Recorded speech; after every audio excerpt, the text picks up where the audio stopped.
तो आप लोग रेडिट तो यूज़ करते ही होंगे और मैं भी कुछ दिनों से बहुत ज़्यादा रेडिट स्क्रॉल करने लगा हूँ। तो मुझे एक आइडिया आया कि क्यों ना मैं अपने चैनल के कंटेंट को रेडिट से समहाउ मिक्स कर दूँ। नहीं, ये मैंने किसी की वीडियो को कॉपी नहीं किया है। तो आज मैं आपको सुनाऊंगा रेडिट की कुछ हॉरर स्टोरीज और उनको हम 0 से 10 की स्केल में रेट करेंगे। तो चलो पहले वीडियो के थीम को पहले थोड़ा डार्क कर दिया जाए। Story number 1।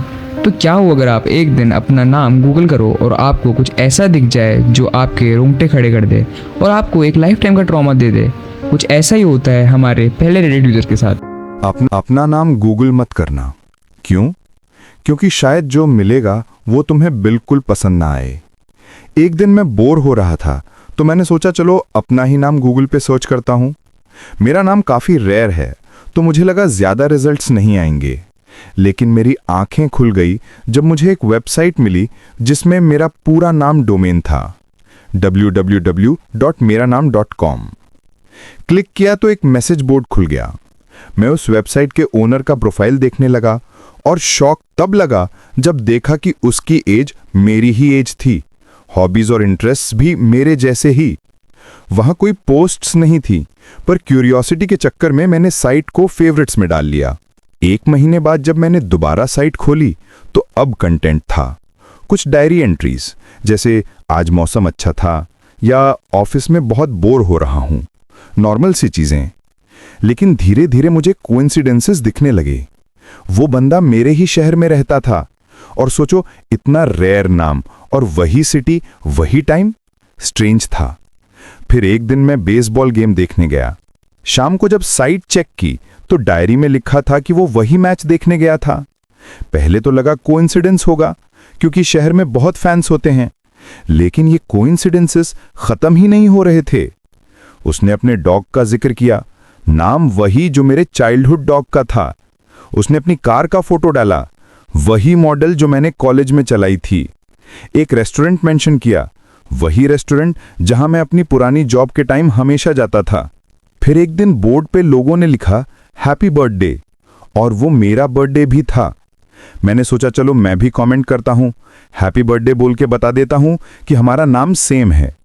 लेकिन जब टाइप करने लगा तो रियलाइज हुआ मैसेज लिखने की जगह ही नहीं थी। बोर्ड तो सिर्फ स्टैटिक पेज था। मतलब जिसने भी ये साइट बनाई थी उसने ऐसा दिखाया जैसे दूसरे लोग कमेंट कर रहे हैं, पर असल में सब कुछ उसी ने लिखा था। पर ऐसा क्यों? मैंने सोचा। मैंने उसको एक फ्रेंडली ईमेल भेज दिया, hi, believe it or not, हम दोनों का नाम सेम है, nice to meet you. Next day जब साइट चेक की तो वो गायब थी, डिलीट कर दी गई थी। फिर मैंने अपना मेल बॉक्स खोला, एक रिप्लाई आया था।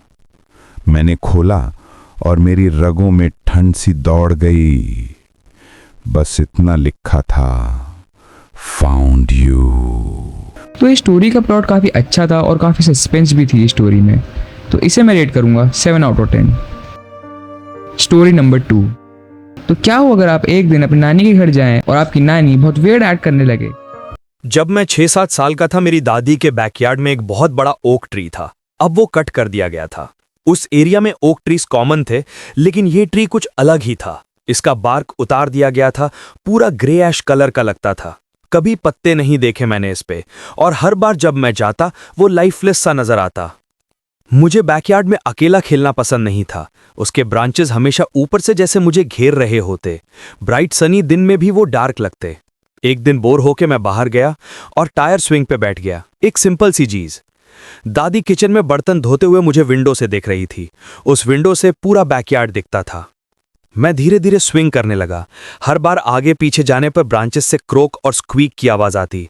ऐसा लगता जैसे टूट जाएगा, पर असली में काफी स्टडी था। मैंने पहले भी इस पे स्विंग किया था। अचानक मुझे एक अजीब सा फीलिंग आया, जैसे कोई ऊपर से मुझे देख रहा हो। मैं डर के ऊपर नहीं देख पाया। मैंने विंडो के थ्रू दादी को देखा और उसका चेहरा देख के मेरी भी हालत खराब हो गई। वो ऊपर देख रही थी। डर के मारे उसके हाथ मुझसे ज्यादा उसके मुंह के आगे था और उसका चेहरा संगीन था। ऐसे लगा जैसे सूरज गायब हो गया हो और एक फॉग से हिली सी छा गई हो। कब आई ये फॉग मुझे पता ही नहीं। मैं हिल नहीं पाया, फ्रीज हो गया। फिर ऊपर से ब्रांच पे एक ऐसी क्रीकिंग साउंड आई जैसे कोई धीरे धीरे स्विंग कर रहा हो, पर वो मैं नहीं कर रहा था। पिछले 2 मिनट में बिल्कुल स्टिल था। मैं लगभग रोते ही रह गया था जब दादी भागते हुए बाहर आई और मुझे तुरंत वहां से हटा लिया। उसने मुझे ट्री से देखने से शील्ड किया। जब अंदर आए तो कुछ नहीं बोला। शायद वो मुझको और ज्यादा डराना नहीं चाहती थी।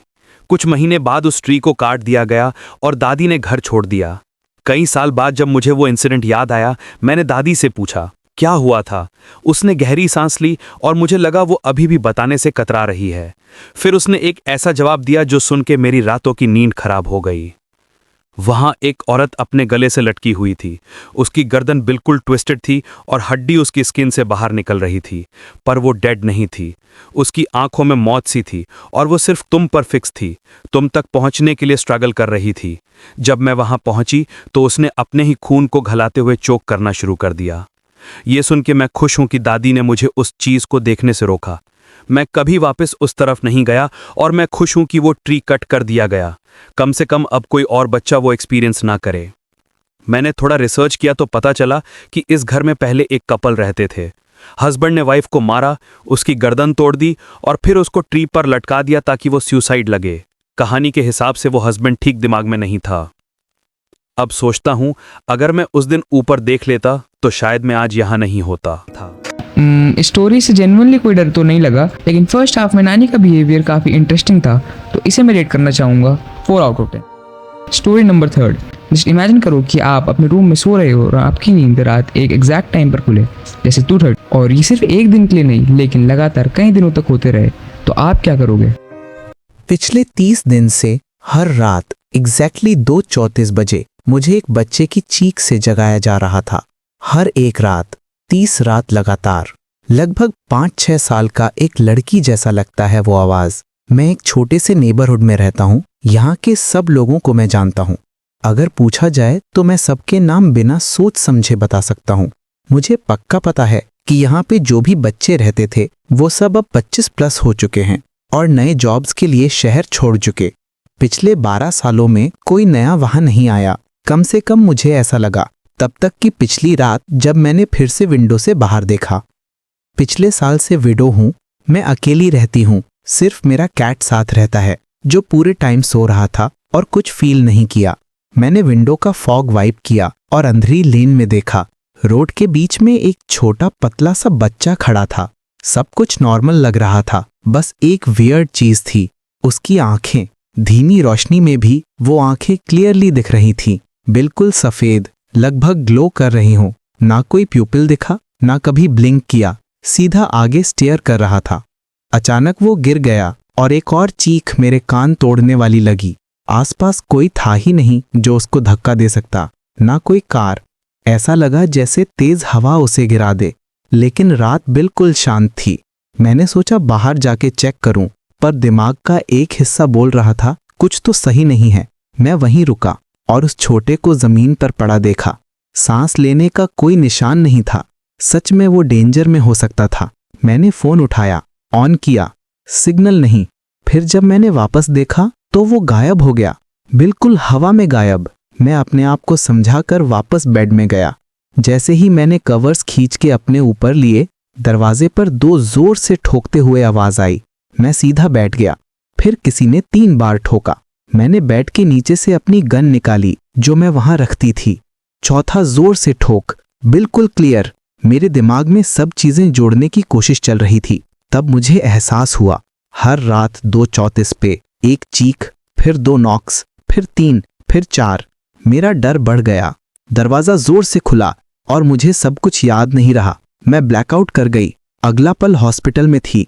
3 कॉप्स मेरे बेड के पास बैठे थे। मैंने आंखें बंद कर ली। फिर उन्होंने बात की। उन्होंने बताया कि किसी ने उनको स्क्रीम सुन के कॉल किया था। उन्होंने बोला आवाज एक औरत की लगी, शायद 50s की। तब मुझे सच समझ आया। मैं खुद 56 साल की हूँ।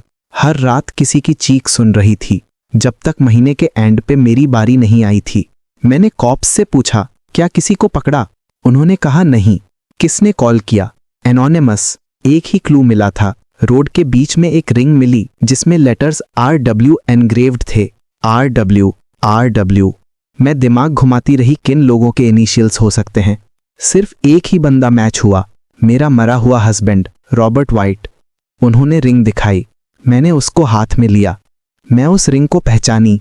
मेरे पास भी वही रिंग थी, मेरी इनिशियल्स वाली। ये वो रिंग थी जो मैंने अपने हस्बैंड को हमारी 30th एनिवर्सरी पे दी थी। वो कभी उसको उतारता ही नहीं था, उसको उसी रिंग के साथ दफनाया गया था।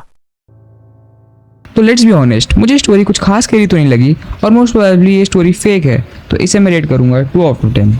तो ये थी कुछ रेडिट की स्टोरीज। अगर आपको एक जेन्युइनली हॉरर स्टोरीज की वीडियो चाहिए जिसमें आपको सच में डर लगे तो मुझे कमेंट में ज़रूर बताना, और आप इन स्टोरीज को क्या रेट करोगे मुझे ये भी बताना। बाकी thanks for watching, bye bye.